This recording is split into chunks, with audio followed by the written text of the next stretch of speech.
I have a confession. I'm struggling with this episode because I was going to talk about taking action when things stop being exciting. But the truth is, that's not where I am right now.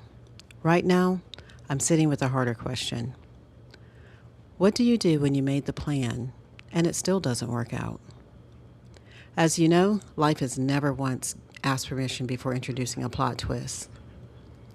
Let me start with a story. Not my own, but a meaningful one. A fellow writer mentioned she was struggling with book sales. She was showing up on all the platforms, marketing where she could. Her results? Not what she expected. Instead of sales increasing, they were dropping weekly.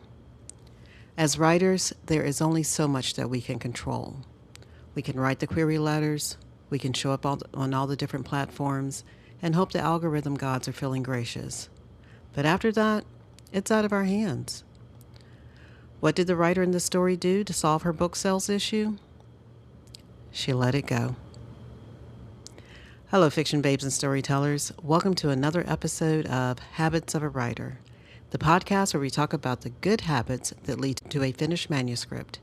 I'm your host, Portia Levette, novelist, author of 2 self-published books, and currently working on the 3rd one.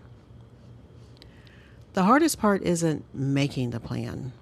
Sometimes the hardest part is knowing you did everything right and it didn't work. That gut punch that makes you question your value in the universe.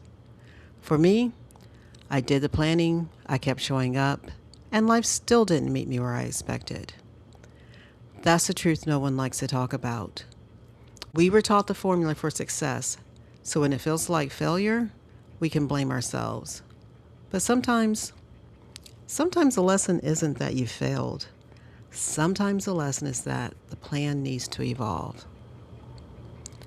I had to sit down and go within, looking for answers that weren't written in the sky. And that is not the easy part. It just felt like the solution should have been in a book, or at least a YouTube channel, maybe even a meme. Maybe ChatGPT or Claude could solve it. But the reality of it is that the answer was only going to be found in getting quiet.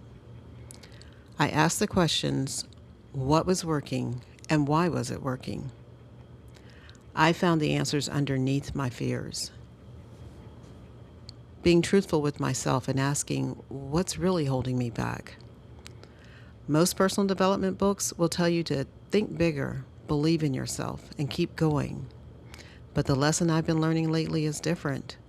Going after your goals isn't about how badly you want them.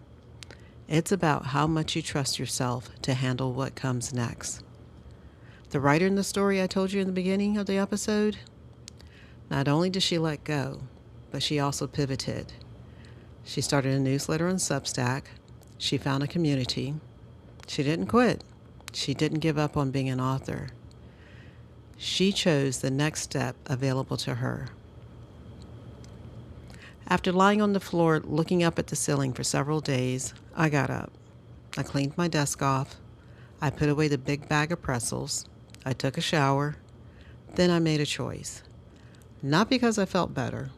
Not because I had all the answers. Because it was time to move. I chose to post a note on Substack. I chose to pull out my planner and set it up for June. I chose to open my Windows dock and keep going. I began to journal that same question. What do you do when you make the plan and it didn't work? You choose again. You choose the next page. You choose the next step. So the one habit I can give you this week, keep writing. Trust yourself enough to take the next step before you know where it leads. Hey, if you're new here and looking for tips on writing, building a sustainable writing routine, and just want to talk all things writing, then I'm so glad we found each other. I'll be here on Tuesdays with a new episode, so be sure to follow or subscribe so you don't miss out.